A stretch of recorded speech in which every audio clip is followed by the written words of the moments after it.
अपने bank account में अगर आपने 12 महीने तक 1 साल तक कोई ट्रांजेक्शन नहीं किया है तो बैंक आपके अकाउंट को इनएक्टिव घोषित कर देता है।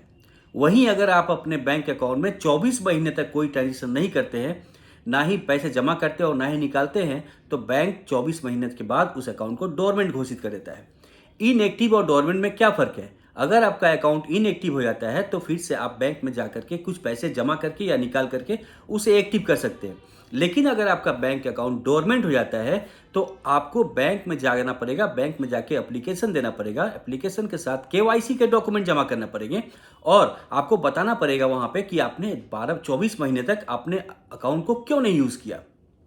जब आपका अकाउंट डोरमेंट हो जाता है तो उस सिचुएशन में ना ही आप चेकबुक ऑर्डर कर सकते हैं, ना ही यूपीआई ट्रांजेक्शन कर सकते हैं और ना ही कोई ट्रांजेक्शन कर सकते हैं, क्योंकि आपका बैंक अकाउंट डोरमेंट हो जाता है।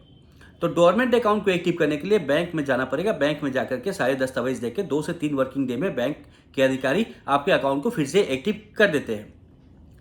डोरमेंट अकाउंट कब होता है? मान लीजिए किसी व्यक्ति के 2 या 3 अकाउंट है या 3 से ज़्यादा भी अकाउंट है, वो उस अकाउंट में पैसे भी हैं और पैसे रख करके वो भूल जाता है, कोई ट्रांजेक्शन नहीं करता है। तो अगर डोरमेंट अकाउंट में पैसे हैं तो उसका इंटरेस्ट बैंक आपको देती रहेगी, दे देगी। जब आपका अकाउंट एक्टिव होगा तो बैंक आपको अकाउंट के साथ में उसका जो पैसे होंगे उसका इंटरेस्ट के साथ जोड़ के दे देगी।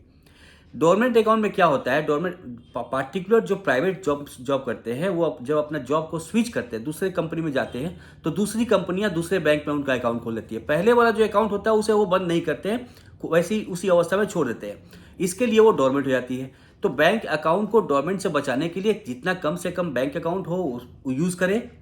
और अगर एक से ज़्यादा बैंक अकाउंट यूज़ करते हैं, अगर जो बैंक अकाउंट आपको नहीं लगता उसे बंद करवा दें।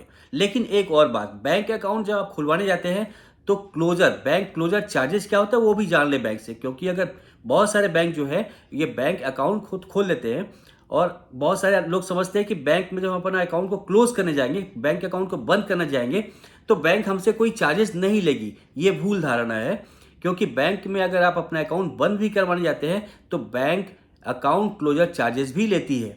इसीलिए जितना ज़्यादा से ज़्यादा बैंक अकाउंट अगर आप यूज़ करते हैं तो मत करें, जितना कम से कम होता है वही यूज़ करें। और अगर कोई बैंक अकाउंट है आपका जो उसको आप यूज़ नहीं करना चाहते हैं उसे बंद करवा दें, उसे चालू अवस्था में ना रखें। तो आशा करता हूं कि आज का वीडियो में आप समझ गए होंगे कि इनएक्टिव अकाउंट और डोरमेंट अकाउंट क्या होता है और इनएक्टिव और डोरमेंट अकाउंट कैसे होता है।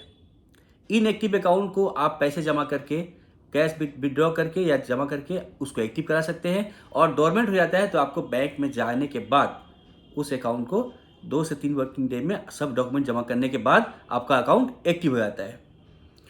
तो आशा करता हूँ कि आज का वीडियो आपको अच्छा लगा होगा। आज के लिए इतना ही दोस्तों, नमस्कार।